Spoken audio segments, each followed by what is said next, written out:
The mining ship times Eternal Harvest times drifted through the darkness of the dead sector, its engines humming quietly. Captain Hyun stood on the bridge of his patrol vessel 300 kilometers away, watching the mining ship on his screen. He felt uneasy. No one was supposed to be in this area of space. The dead sector had been forbidden territory for 10,000 years. Why did they go in there? Asked his second officer, a young Krell warrior named Taemin. Hyun shook his reptilian head. Greed makes people stupid. The mining company probably thought old rules don't matter anymore. The dead sector was a vast region of space that the Galactic Council had marked as dangerous long ago. Strange things happened there. Ships disappeared. Sensors stopped working. Most people believed it was just empty space filled with dangerous radiation and old weapons from ancient wars. But Hyun had always wondered if there was more to the story. He was a student of history. In his personal quarters, he kept data files that most Krell considered worthless. Ancient legends, old stories, tales from before the council was formed. One story fascinated him more than others. It spoke of a species called humans, who came from a deadly world. According to the myths, humans were warriors who could survive anywhere. They adapted to any environment. They never gave up, even when facing certain death. Most scholars laughed at these stories. They said humans were just propaganda from the last great war, invented to scare soldiers. But Hyun believed differently. He had found too many references in too many different sources. The humans had been real, and they had lived somewhere in what was now the dead sector. Captain, his communications officer called out, the mining ship has found something. They're sending a distress signal. Hyun moved quickly to the communications station. What kind of distress? They say they've discovered a structure, something big. They tried to scan it and something activated. Now they can't leave. Show me their location. The screen displayed the mining ship's position. It was orbiting a planet deep inside the dead sector. The planet showed blue and green on the scanners. Water and vegetation. A living world in the middle of a dead zone. That was impossible. Get us to that location. Maximum speed, Hyun ordered. As his ship moved toward the mining vessel, Hyun thought about Ambassador Nari. She was a Lumari, a species made of living crystal that sparkled with inner light. Nari was obsessed with the human legends. She had written 7 research papers about them. Other council members thought she wasted her time on fairy tales, but Hyun had read every one of her papers. She would want to know about this. It took 2 hours to reach the mining ship. When Hyun's vessel arrived, what he saw made his blood run cold. The structure was enormous. It stretched for kilometers through space, a massive construction of metal and dark glass. It looked ancient but maintained. Most surprising of all, it was clearly artificial. Someone had built this. Scan everything, Hyun commanded. I want to know what that is. His science officer, a female Krell named Jisoo, worked quickly at her station. Captain, the structure appears to be a generation ship. A vessel designed for very long journeys through space. But it's old. Thousands of years old. Can you tell what species built it? Jisoo hesitated. The design doesn't match any known council race. But there are markings on the hull. Symbols. What do they say? I don't know. The computer can't translate them. But Captain, there's something else. The planet below. It's Earth. Hyun felt his heart beat faster. Earth? The human homeworld from the legends? If the legends are true, yes. The planet matches the old descriptions perfectly. But Captain, there's a problem. The ship is empty. Our scans show no life signs. But the cargo bays show signs of recent use. Someone was here. Maybe as recently as a few years ago. Hyun made a decision. Prepare a boarding team. I'm going over there personally. And someone send a message to Ambassador Nari. Tell her we may have found proof that humans were real. The boarding team consisted of Hyun, Jisoo, 4 security officers, and 2 technicians. They crossed to the generation ship using a small transport pod. As they flew closer, Hyun could see the ship's enormous size. It could have carried millions of people. They docked at an airlock that still functioned. The door opened smoothly, suggesting the ship still had power. Inside, lights flickered on automatically. The corridors were wide and functional, designed for efficiency rather than beauty. Everything was made for beings roughly the same size as Krell. The air is breathable, Jisoo reported, checking her scanner. Temperature is comfortable. Life support is still working. They moved through the ship carefully. In one large chamber, they found sleeping pods. Thousands of them. Most were empty and open. But Hyun noticed something. The pods were designed for a species that looked similar to the Krell but different. More flexible. Less armored. The beings who slept here would have been vulnerable compared to most Council species. In the control room, they found a computer system that still worked. Jisoo connected her equipment to it. "I'm getting data," she said excitedly. "Lots of data. Ship logs, personal records, historical files. But it's all in that unknown language. Download everything," Hyun ordered. "Nari will want to see it."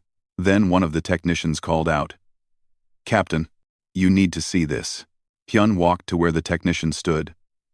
On a wall, there were images. Photographs. They showed beings with smooth skin, hair on their heads, 2 arms, 2 legs. They were smaller than Krell. They looked almost fragile, but in their eyes, Hyun saw something that made him pause. Intelligence, determination, strength. "Humans," he whispered. "There's more, Captain," the technician said. He pointed to a screen that had activated. "This is the ship's log." The computer translated this part automatically. "It's the last message sent from this ship." The screen showed text in Galactic Standard, the language all Council species used. The translation was rough but readable. "We are the last of Earth. Our sun died. We built this ship to survive. We traveled for generations looking for a new home. We found many worlds. All were deadly. But we survived. We adapted. We changed. We spread across many planets. This ship is empty now because we don't need it anymore. We have become something new. Something stronger. If you find this message, know that humanity did not die. We simply scattered among the stars. And someday, we will return." Hyun read the message 3 times. He felt a chill run through his body. The humans hadn't died out. They had survived. They had adapted to deadly worlds. Worlds that would kill any Council species, and they were still out there. "Captain," Jisoo said quietly, "there's one more thing." The ship sent out a beacon when the mining vessel approached. A signal. A signal to where?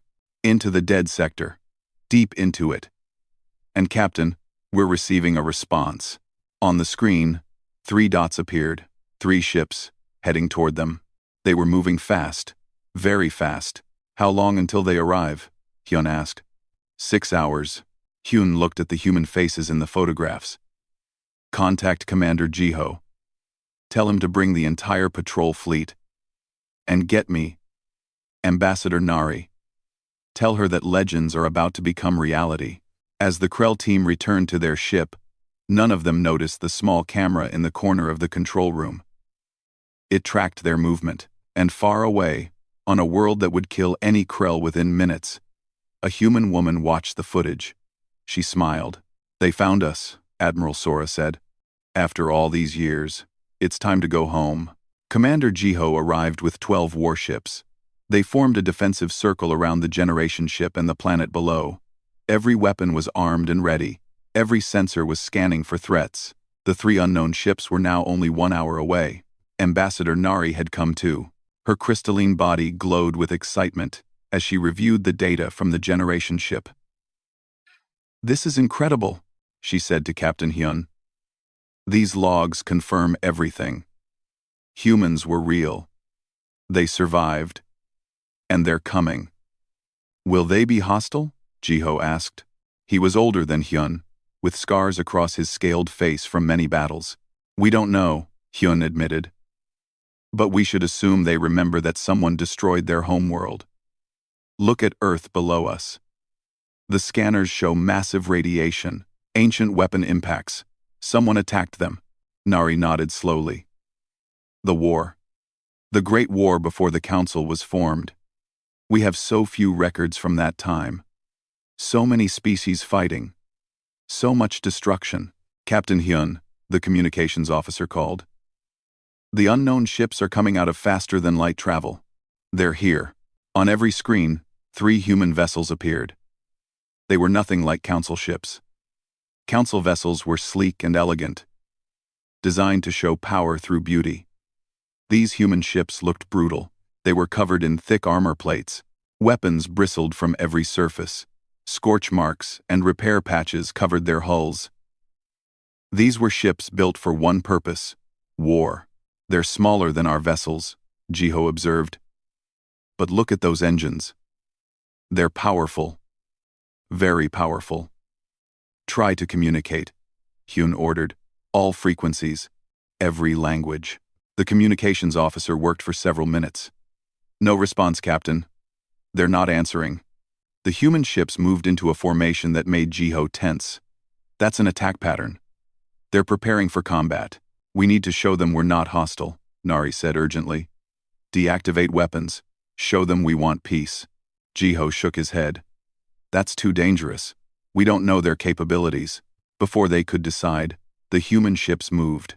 They accelerated so fast that the sensors could barely track them. In seconds, they had repositioned themselves to have firing angles on the entire Krell fleet. How did they move that fast? Jisoo gasped. The acceleration would kill any council species. The G-forces would crush our bodies. They're not like us, Hyun said quietly. They survived deadly worlds. They adapted. Their bodies must be different. Jiho made a decision. Fire a warning shot. One missile, aimed away from them. Show them we have weapons, but don't want to fight. A single missile launched from Jiho's flagship. It streaked away from the human ships and detonated harmlessly in empty space. The human response was immediate and terrifying. One small fighter launched from the largest human ship. It was tiny compared to the Krell vessels. But it moved like nothing they had ever seen. The pilot executed maneuvers that should have been impossible. The fighter twisted, rolled, and accelerated in ways that defied physics. Before anyone could react, the human fighter destroyed 3 Krell interceptors. The Krell pilots never had a chance. They were skilled warriors. But the human was better. Faster. More aggressive. All ships return fire, Jiho shouted. No, Hyun commanded. Stand down. This is a misunderstanding. But the battle had begun. More human fighters poured from their ships. The Krell fleet tried to respond, but they were outmatched. The human pilots flew with a combination of skill and aggression that terrified the Krell warriors. They took risks that no sane pilot would take. They flew into firing solutions that should have gotten them killed. But somehow, they survived. Inside the human flagship, Admiral Sora watched the battle on her screens. She was a woman in her 50s with cybernetic implants visible along her arms and neck. These implants helped her survive the high acceleration that human ships required. Behind her stood her crew, all enhanced like her, all ready to die if necessary. Report, she said calmly. The alien fleet is confused, her tactical officer replied. Their formations are breaking. They don't understand our tactics. Good. Lieutenant Minho has performed well. Recall him before he gets himself killed. Yes, Admiral. A young woman named Yuna stepped forward. She was the ship's linguist and scientist. Admiral, I've been analyzing their transmissions. I think I can translate their language. It's similar to something in our old database. Do it quickly. We need to know if they're the ones who destroyed Earth. Yuna worked frantically at her console. The database contained millions of language fragments from Earth's final years. She compared them to the alien transmissions. Finally, she found a match. Admiral, they're speaking a variant of ancient Lumari. One of the languages from the old council records. Can you respond? I think so. Let me try. Yuna composed a message and broadcast it on all frequencies. The words were broken and accented, but understandable. We are humans. We return to take what was ours. Stop attacking, or we defend ourselves. On the bridge of Hyun's ship, Everyone froze when they heard the message. The words were in ancient Lumari, a language not spoken for thousands of years. But they could understand it. "Stop all attacks," Hyun commanded. "Broadcast on all channels. Tell them we want peace. Tell them we're not their enemies." Jiho hesitated, then nodded. "All ships, cease fire. Weapons cold. But stay alert." The Krell fleet stopped attacking. The human fighters held their positions but didn't advance. For a long moment, nothing happened. Then Nari stepped forward. She broadcast her own message in ancient Lumari. "We are the Galactic Council. We did not destroy your world. We want to understand. We want peace. Please, let us talk." On the human flagship, Yuna translated Nari's message. Sora listened carefully, then smiled coldly. "They claim they want peace. After attacking us, we shot first," Yuna reminded her gently. "They fired a warning shot. We responded with violence." Sora knew the young woman was right. 12,000 years of survival on deadly worlds had made humans aggressive, quick to attack. It was how they stayed alive. But maybe these aliens truly hadn't meant harm. "Very well," Sora said. "Tell them we accept their offer to talk. But only on neutral ground. On the Generation ship. And we bring weapons." The meeting was arranged. Captain Hyun, Ambassador Nari, and Commander Jiho would meet with Admiral Sora and her officers on the Generation ship where it all began. Both sides brought security teams. Both sides kept their weapons ready. When they met in the ship's large conference room, both groups stopped and stared at each other. The Krell were large, reptilian, powerful. The humans were smaller, softer looking, but there was something in their eyes that made the Krell warriors nervous. These were predators, survivors. Admiral Sora spoke first in broken ancient Lumari. "We are humanity. We are the children of Earth. 12,000 years ago, someone destroyed our home. We survived. We adapted. We spread across hundreds of deadly worlds. We became strong. Now we return." Yuna translated for her as she spoke, making the language clearer. Nari responded, "We are the Galactic Council, 5 species who maintain peace in the galaxy. We didn't destroy Earth. That happened before the Council existed. We want to welcome you home." "Welcome us?" Lieutenant Minho said angrily. He was the pilot who had destroyed 3 Krell fighters. His face was young, but his eyes were old. "You live in paradise while we survived in hell. You have everything while we fought for scraps. And now? You welcome us?" Hyun spoke carefully. "We understand your anger, but we are not your enemy. The ones who destroyed Earth are long dead. We want to help you." Sora raised her hand, and Minho fell silent. "You say you want to help? Prove it." "We need 3 things. First, access to Council trade routes. We need resources. Second, recognition as a sovereign species. We will not be slaves or second-class citizens. Third, the truth. We want to know who destroyed Earth and why." "The Council has laws," Jiho said. "To join, a species must prove they survived their homeworld without destroying it. Earth is dead. Radioactive. How can you prove you deserve membership?" Sora's smile was cold and dangerous. "You want proof that we deserve to exist? You want us to prove we're worthy? Then give us a test. Any test. We survived the worst the universe could throw at us. We will survive whatever you demand." Nari and Hyun exchanged glances. This could work. If humans could prove themselves, even the most traditional council members would have to accept them. "There is a situation," Nari said slowly. "A problem the council has failed to solve. If you can succeed where we failed, you will have your proof." "Tell us," Sora said. And so they explained about Calith 9, the deadly world where pirates had built a fortress. They explained about the failed council attempts to take it. They explained that the planet's environment would kill most species within hours. When they finished, Sora laughed. It was not a kind laugh. You want us to fight on a deadly world? That's all we've ever done. Give us the coordinates. We'll have your pirate fortress cleared in 2 days. The council needed 10 years, Jiho said. You truly believe you can do it in 2 days? Admiral Sora stood. Commander, you don't understand what humanity is. We are the species that refused to die. We are the ones who survived when the universe said we shouldn't exist. A deadly planet? That's just home. And we're very good at coming home. The human fleet arrived at Calith 9 3 days later. Captain Hyun's ship followed at a safe distance. His mission was simple. Observe and report back to the council. Ambassador Nari stood beside him on the bridge, her crystalline body reflecting the harsh light from the planet below. Calith 9 was a nightmare world. The gravity was 3 times normal. The atmosphere was filled with acid that could melt through standard armor in minutes.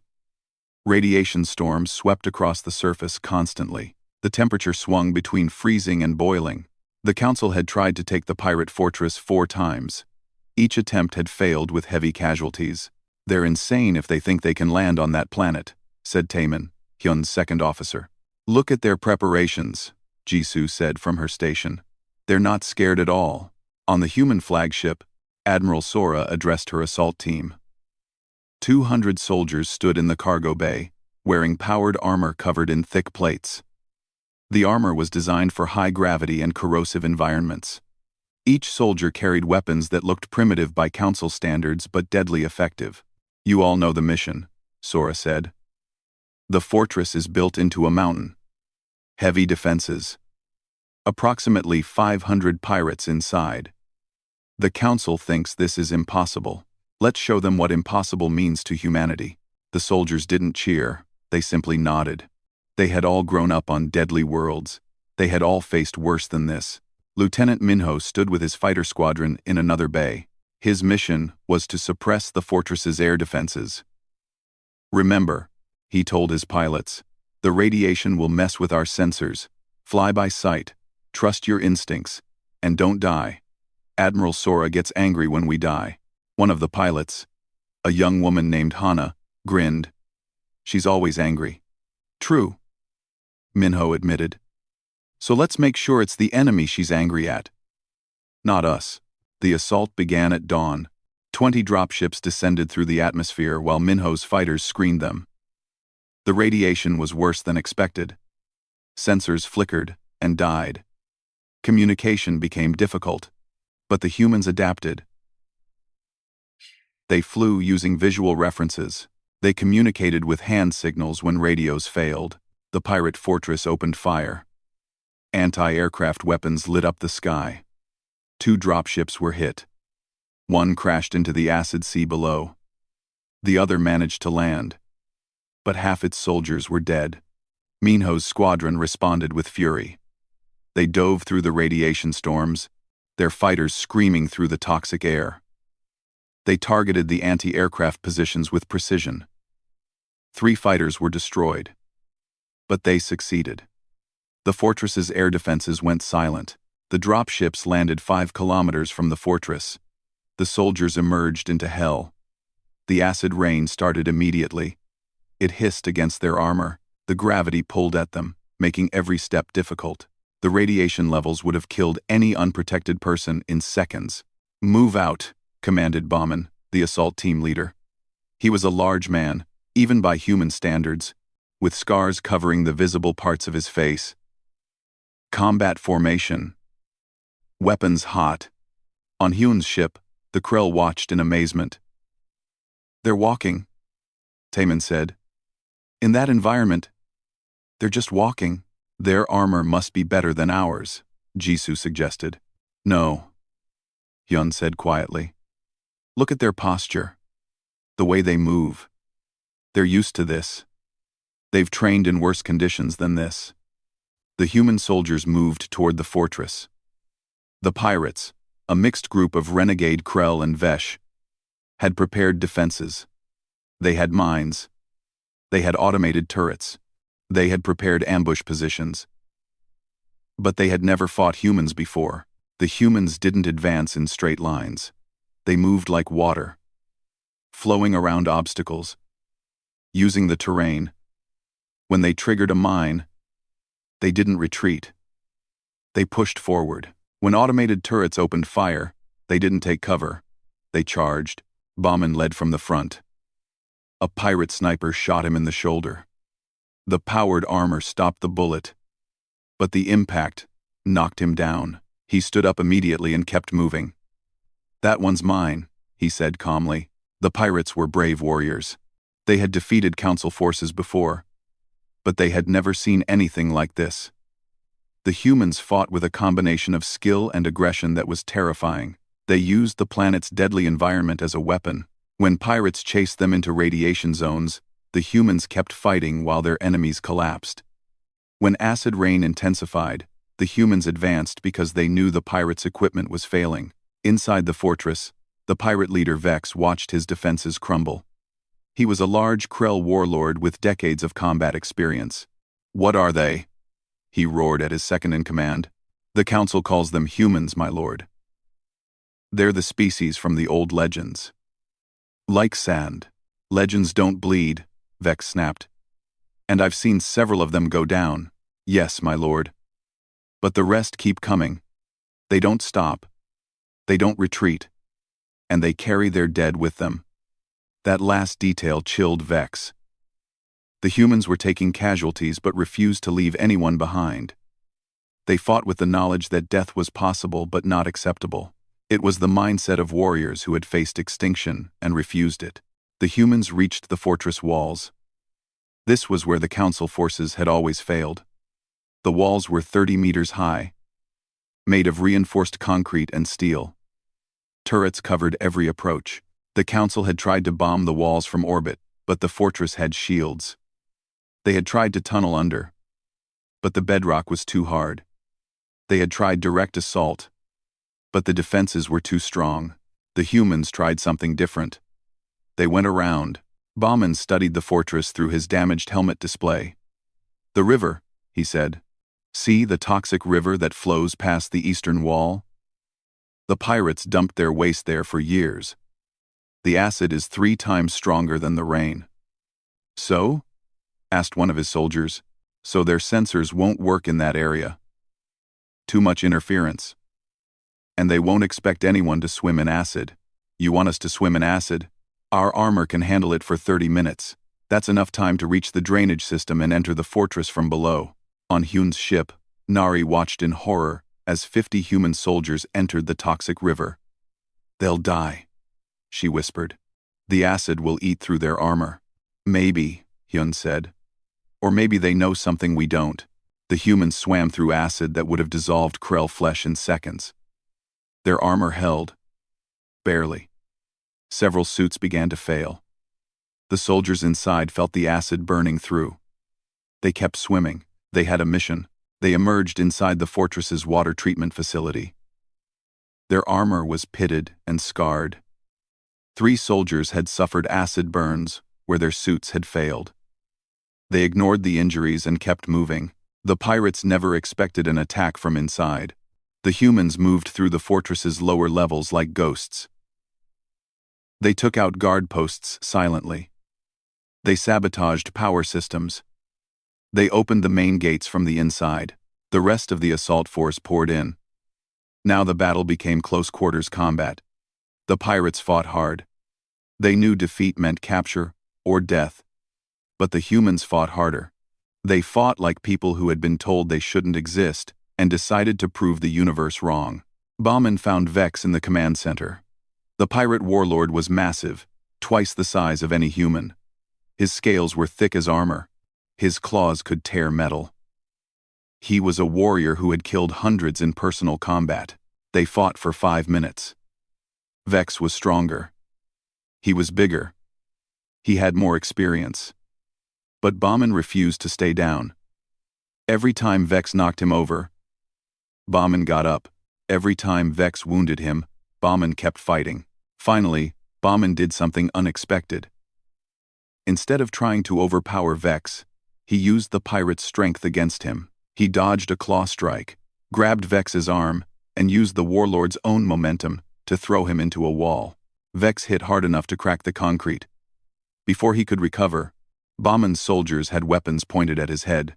"Surrender," Bauman said simply. His armor was cracked. Blood leaked from several wounds. But he was standing. "You've lost." Vex looked around. His fortress had fallen. His warriors were dead or captured.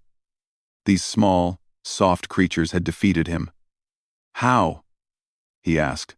"We're human," Bauman said. "We don't know how to quit." The battle lasted 14 hours.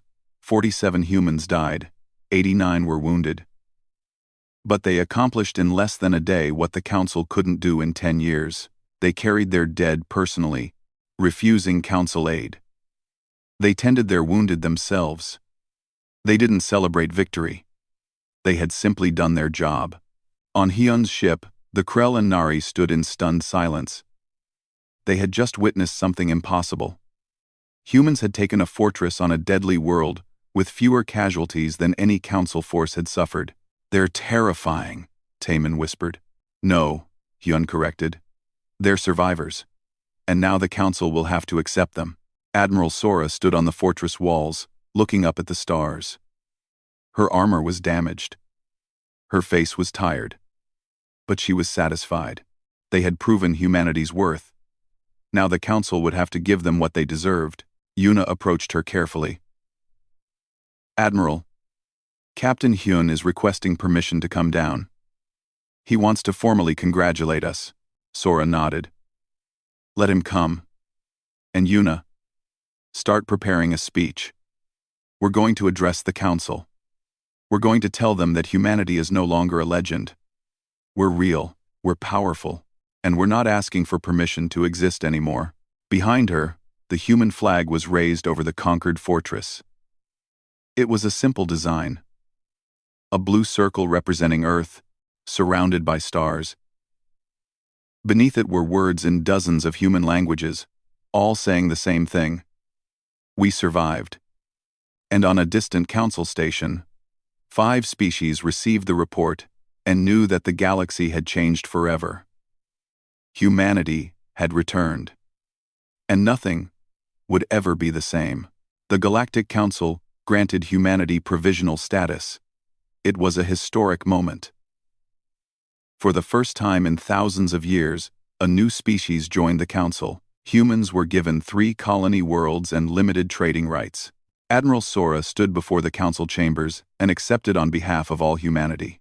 But not everyone was happy. Lieutenant Minho was delivering medical supplies to a human colony on the border between Council space and the Dead Sector. The colony was small, only 10,000 people. But it was important. It was humanity's first official settlement in Council territory. As his transport ship unloaded supplies, Minho noticed something odd. A Vesh merchant ship was in orbit. But it wasn't broadcasting proper identification codes. Vesh were an insectoid species who controlled much of the Council's trade. They were usually careful about following regulations. "Scan that ship," Minho told his co-pilot, a young woman named Unji. "Already did. It's clean. Standard cargo vessel." But something felt wrong to Minho. He had survived deadly worlds by trusting his instincts. "Run a deep scan. Check for encrypted transmissions." Unji worked her console for several minutes. "Lieutenant, I'm picking up something. A tight beam communication. Military-grade encryption. That's not standard for a merchant ship. Can you break the encryption?" "Not legally. We'd need Council authorization." Minho smiled coldly. "We're humans. We spent 12,000 years without Council authorization. Break it." It took Unji an hour, but she cracked the encryption.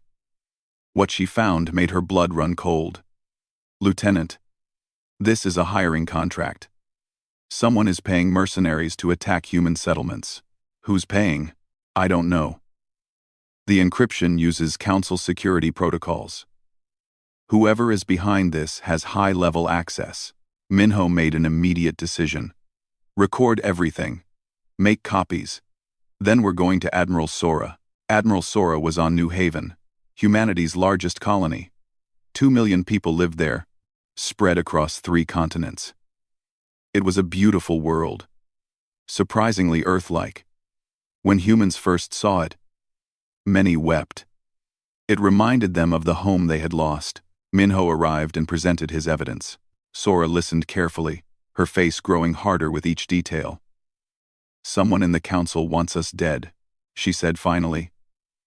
"This isn't random piracy. This is organized, funded, deliberate." "What do we do?" Minho asked. "We investigate. Quietly. If we make this public too soon, whoever is behind it will hide. We need proof. Real proof." She thought for a moment. "I know someone who can help." Sung. Seung was a human intelligence operative. No one knew much about his background. Some said he had grown up on a prison colony. Others claimed he had been a soldier since age 12. What everyone knew was that Seung could find information that others couldn't. Sora called him to New Haven. When he arrived, he looked ordinary. Average height, average build, nothing special, but his eyes were sharp and calculating. "You need someone investigated," he said. "It wasn't a question. Someone in the council is trying to wipe us out," Sora explained. "Find out who." Seung nodded. "I'll need resources. Money. Access to council stations. And plausible deniability. If I get caught, you never heard of me." Done. While Seung began his investigation, a young engineer named Jiwoo made a discovery on the old Generation ship. She was part of a team studying the ancient vessel, trying to learn more about humanity's past. Most of the data had been translated, but some files were corrupted or encrypted. Jiwoo was persistent. She worked for weeks on one particular file. When she finally opened it, she wished she hadn't. The file contained records from Earth's final days. The attack that destroyed Earth wasn't random. It wasn't an accident of war. It was deliberate, targeted, and the weapons used matched council technology. Specifically, they matched Krell weapons. Jiwoo contacted Captain Hyun immediately. She trusted him. He had proven himself a friend to humanity. When Hyun saw the evidence, he felt sick. "This can't be right," he said. "The Krell wouldn't commit genocide." "The records don't lie," Jiwoo said quietly. "Someone using Krell technology destroyed Earth 12,000 years ago." Hyun knew he had to tell someone. But who could he trust? His own people might have committed humanity's greatest tragedy. Finally, he decided to go to Ambassador Nari. She was a scholar. She valued truth above politics. Nari examined the evidence carefully. Her crystalline body dimmed as she processed the information. "This changes everything," she whispered. "If this is true, the council was founded on lies. The Krell present themselves as honorable warriors, but if they committed genocide, we need more proof," Hyun said. "This data is 12,000 years old. We need to know if anyone in the current Krell leadership knows about this, or if this was a rogue faction." Meanwhile, Seung had infiltrated a Vesh trading station. He posed as a weapons dealer, offering military equipment at low prices. It took 3 weeks, but eventually someone approached him, a Vesh merchant named Tika. "I hear you have weapons to sell," Tika said. His insectoid features made reading emotions difficult. But Seung detected greed. "I have whatever you need. Plasma rifles, missile systems, even a few orbital strike platforms. Who are you selling to?" Seung leaned closer.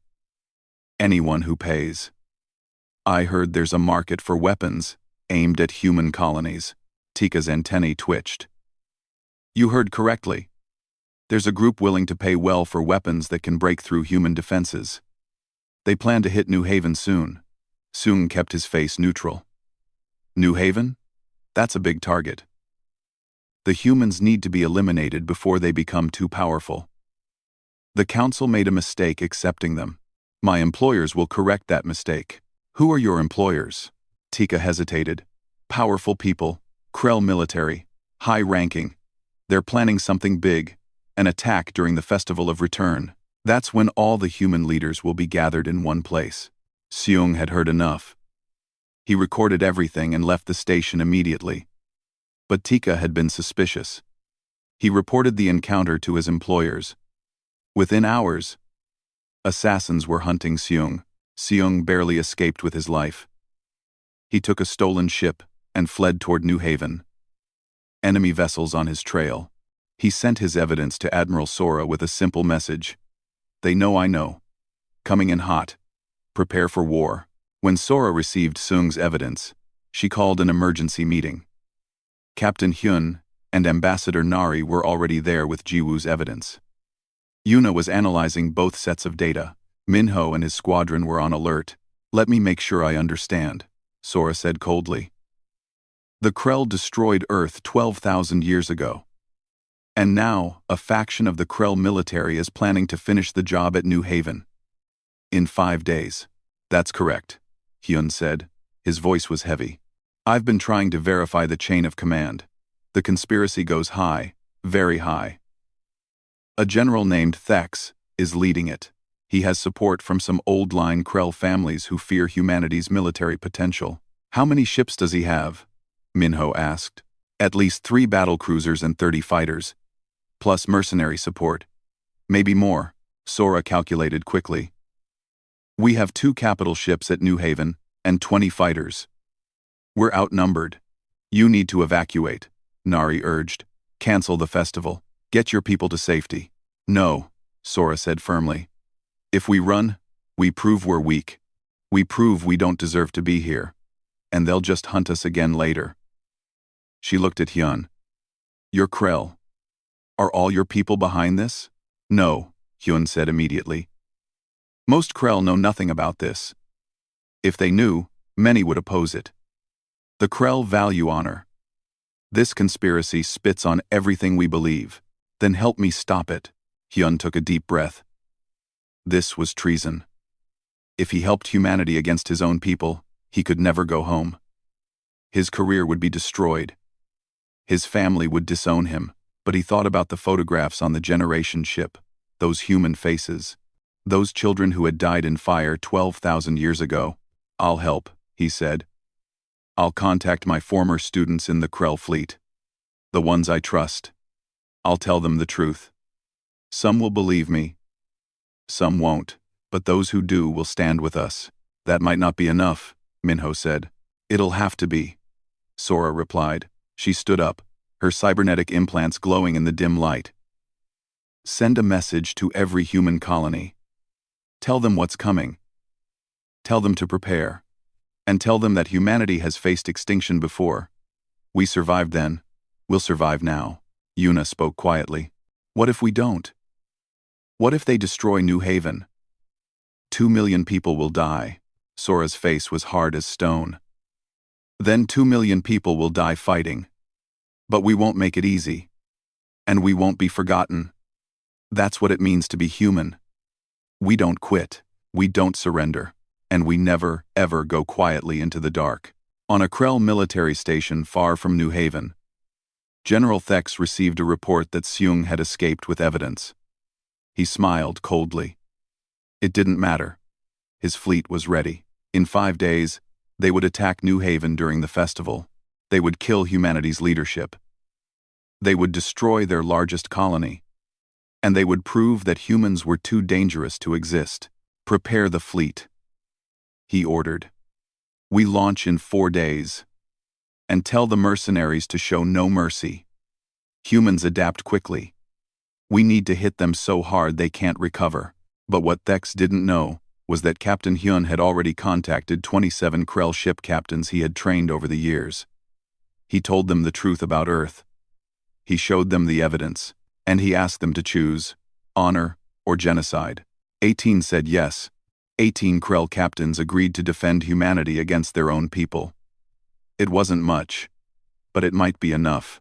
The stage was set. In 5 days, the skies above New Haven would burn, and the galaxy would learn whether humanity's story would end in fire, or whether they would prove once again that they refused to die. The Festival of Return was supposed to be a celebration. 2 million humans gathered on New Haven to honor their ancestors and celebrate their return to civilized space. Ships from every human colony arrived. Admiral Sora was there. So were dozens of human leaders, scientists, and warriors. It was the perfect target. General Thex's fleet arrived early. They came out of faster-than-light travel 2 hours before the scheduled attack time. 3 massive battle cruisers and 30 fighters appeared in orbit above New Haven. Behind them came the mercenary vessels, another dozen ships filled with weapons and warriors who fought for money rather than honor. On the ground, alarms screamed. People ran for shelters. The festival turned into chaos in seconds. In orbit, Lieutenant Minho was already in his fighter. His squadron had been on alert for days. All wings, this is Minho. They're here. Execute defense pattern Gamma. 20 human fighters launched from New Haven's orbital platforms. They were outnumbered 3-1. The odds were terrible. But they didn't hesitate. Minho led the first attack run. His squadron dove toward the enemy fleet, weapons blazing. The mercenaries responded with overwhelming firepower. 2 human fighters exploded in the first 30 seconds, but Minho's wing destroyed 5 enemy fighters in return.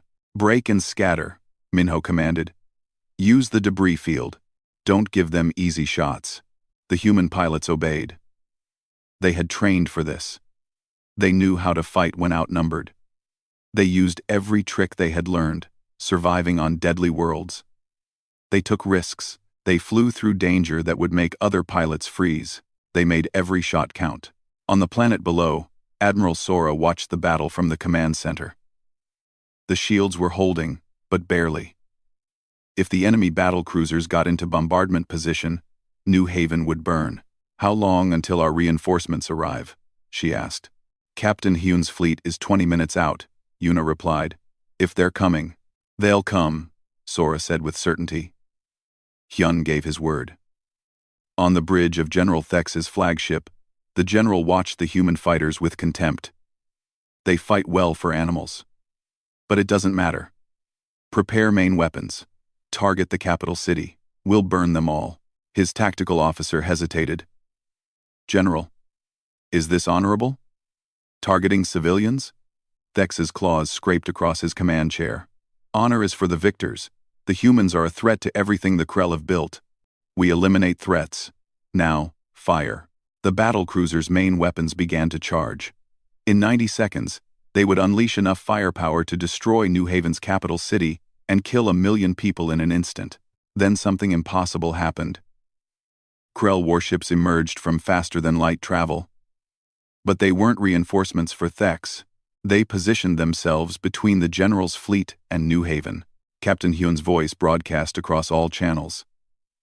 General Thex, you are ordered to stand down. By authority of Krell High Command and the Galactic Council, you are under arrest for conspiracy to commit genocide. Thex stared at the screen in disbelief. Hyun, you're a traitor. You chose animals over your own people. No, Hyun said calmly. I chose honor over murder. You destroyed Earth 12,000 years ago. Or your ancestors did. Now you want to finish the genocide. That's not the Krell way. That's not honorable. And I won't let you do it. Behind Hyun's ship were 17 more Krell vessels. Former students. Warriors who believed in honor over hatred. They had all chosen to stand with humanity. You can't stop me, Thex snarled. You're outnumbered, outgunned, and you're traitors. My fleet will destroy you, then destroy the humans. Then you'll have to go through us, Hyun said. For the first time in 10,000 years, Krell fired on Krell. Hyun's fleet engaged Thex's forces. The battle was brutal. Krell warriors were some of the finest fighters in the galaxy. When they fought each other, the result was devastating. But Hyun's people fought with something Thex's warriors lacked. They believed they were right. They fought for honor, for justice, for the idea that genocide was wrong no matter who the victims were. On New Haven, Minho's squadron saw the Krell ships fighting each other. Admiral, what do we do? One pilot asked. We help the good guys, Minho said. Target the mercenary fleet. Let the Krell handle each other. The human fighters turned on the mercenaries. These were experienced warriors from a dozen species. But they were fighting for money, not belief. When the battle turned against them, they started to retreat. Meanwhile, Sung's ship finally arrived. He had been running from assassins for days. His ship was damaged. His fuel was nearly gone. But he had evidence. Recordings. Proof of the conspiracy. He broadcast it on every channel. Every ship in the system heard it.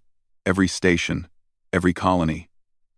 The galaxy learned that General Thex had planned to murder 2 million innocent people, that he had ordered the destruction of human settlements, that he had been willing to start a war based on lies. Some of Thex's own crew heard the broadcast and stopped fighting. They were Krell. They valued honor. When they learned their general was a mass murderer, they refused to follow him anymore. Thex watched his fleet crumble around him. His allies were deserting. His warriors were surrendering. His plan was falling apart. In a rage, he ordered his flagship to ram New Haven's orbital platform, but Hyun had anticipated this. His ship moved to intercept. The two Krell vessels collided in a burst of fire and metal. Both ships were badly damaged, but Hyun's sacrifice had saved the platform and the 1,000 people aboard it. Hyun survived the collision, but his ship was crippled. As rescue teams worked to reach him, he broadcast one final message. To all Krell listening. This is Captain Hyun. 12,000 years ago, our ancestors committed a great crime. They tried to wipe out humanity. We failed because humans are stronger than we thought. They survived. They adapted. They came back. Now we have a choice. We can repeat the sins of our ancestors and become monsters, or we can admit our crime, make peace, and prove that the Krell can learn from mistakes. I choose peace. I choose honor. I hope you will too. The battle ended. General Thex was captured by his own people. His co-conspirators were arrested. The mercenary fleet fled. New Haven was saved, but the victory had come at a cost. 15 human fighters had been destroyed. 8 Krell ships from Hyun's fleet were damaged beyond repair. And hundreds of warriors on both sides were dead. 3 days later, the Galactic Council held an emergency session. Every species was present. The chamber was silent as Ambassador Nari presented the evidence. The ancient records from Earth, the conspiracy files, the recordings of Thex ordering attacks on civilians. When she finished, the Krell representatives stood. Their leader, an ancient warrior named Kos, spoke with a voice heavy with shame. 12,000 years ago, my ancestors committed genocide against humanity. We did this because we feared their strength, their adaptability, their refusal to quit. We were wrong, and we are sorry. No apology can bring back Earth. No reparation can undo 12,000 years of suffering. But the Krell people offer humanity full membership in the Council, equal status, equal rights, and a formal alliance. We will stand with humanity against any threat. This is our way of proving that the Krell can change, that we can learn, that we can be better than our ancestors. Admiral Sora stood to respond. Every eye in the chamber was on her. People expected anger, demands for justice, maybe even a declaration of war. Instead, she said, "We accept." "We accept." The chamber erupted in shocked whispers. The Lumari representative asked, "You forgive them? Just like that?" "No," Sora said firmly. "We'll never forget. We'll never stop teaching our children what happened to Earth. But the ones who destroyed our world are long dead. General Kos wasn't there. Captain Hyun wasn't there. The current Krell people didn't attack us. A conspiracy did. And Krell warriors died protecting us from that conspiracy. How can we hate people who gave their lives for us?" She turned to address the entire council. Humanity has spent 12,000 years surviving impossible odds. We climbed out of radioactive ruins. We settled worlds that should have killed us. We adapted to environments that would destroy any other species. We did all this because we refused to die. But we're tired of just surviving. We want to live. We want to build. We want to be part of something bigger than ourselves. So yes, we accept the Krell apology. We accept full council membership. And we accept the responsibility that comes with it. The council voted. For the first time in recorded history, the vote was unanimous. Humanity was officially the sixth council species. But Sora wasn't finished. "There's one more thing," she said. "My scientists have been analyzing the data from Earth's destruction. The weapons used were advanced. More advanced than anything the Krell had 12,000 years ago. We think someone gave the Krell those weapons. Someone wanted humanity eliminated. And that someone might still be out there." Ambassador Nari nodded slowly. "We've noticed unusual readings in the dead sector. The same energy signatures that appeared before Earth was attacked. They're appearing near other worlds now." "Then we have a new enemy," Sora said. "An unknown force that tried to destroy humanity once. They might try again. But this time, we won't face them alone. We'll have allies. We'll have the Council, and we'll be ready." 2 weeks later, on New Haven's largest spaceport, a ceremony was held. The ancient generation ship that had carried humanity's survivors was being restored. Not as a museum, but as a symbol. The ship was renamed Endurance. On its hull, painted in every council language and dozens of human languages, was a simple message: "We survived." Captain Hyun, promoted to admiral after his heroism, stood beside Admiral Sora, watching the restoration work. His injuries were healing. His reputation among the Krell had been restored. Many now called him a hero. "Do you think peace will last?" he asked Sora. She smiled. It was not a happy smile, but a determined one. "No. There will always be threats, always be challenges. But that's okay.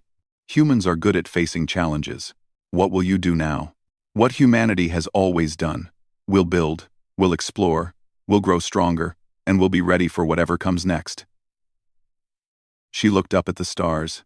The galaxy thought we were myths, legends told to scare children. They learned we're real. Now they'll learn we're not going anywhere. Across the galaxy, human colonies celebrated. They had gone from myth to reality to council members in less than a year. But they didn't celebrate carelessly. They remembered Earth. They remembered the price of complacency. In orbit above New Haven, Minho trained new pilots. He taught them human tactics. But he also taught them something else. How to work with other species. How to trust alien allies. How to build something better than war. Yuna and Jiwoo continued their research. They searched for clues about the mysterious force that had destroyed Earth. They found hints in old records, references to a species from outside the galaxy, something ancient, something powerful, something that was coming back. But that was a problem for another day. Today, humanity celebrated. They had come home. They had proven themselves. They had earned their place among the stars. The Festival of Return was held again, 2 months later. This time, there were no attacks. This time, species from across the galaxy came to celebrate with humanity. The Krell sent a delegation. The Lumari performed crystal songs. Even the Vesh, usually focused only on trade, came to observe. Admiral Sora gave a speech that would be remembered for generations. "We are humanity," she said. "We are the species that refuse to die. We survived the destruction of our homeworld. We survived 12,000 years on worlds that should have killed us. We survived because we had something that can't be destroyed by weapons or radiation or time. We had hope. We had the belief that tomorrow would be better than today, that our children would inherit a universe worth living in. We were right. We're here. We're home. And we're never leaving again." As the celebration continued into the night, Sung sat quietly in a corner, watching. He had spent his life in shadows, finding secrets, fighting unseen wars, but tonight, he allowed himself a moment of peace. Humanity had survived. That was enough. The stars above New Haven shone brightly. Among them, the Endurance orbited peacefully. A reminder of where humanity had been and where they were going. The ship's engines were being rebuilt. Soon, it would fly again. Not as an ark of refugees, but as an explorer. A symbol that humanity was no longer running from death. They were running toward life. And in the void beyond known space, something stirred. The ancient enemy that had destroyed Earth watched the celebrations with cold intelligence. Humanity had survived once. They had adapted, they had grown strong, but the enemy was patient. It had waited 12,000 years. It could wait a little longer. And when it struck again, it would make sure that this time, humanity did not survive. But humanity had survived worse. They had climbed out of nuclear fire. They had conquered death worlds. They had refused extinction. When the universe demanded it, whatever came next, they would face it the same way they had faced everything else. Together, stubborn, unbreakable, they were humanity.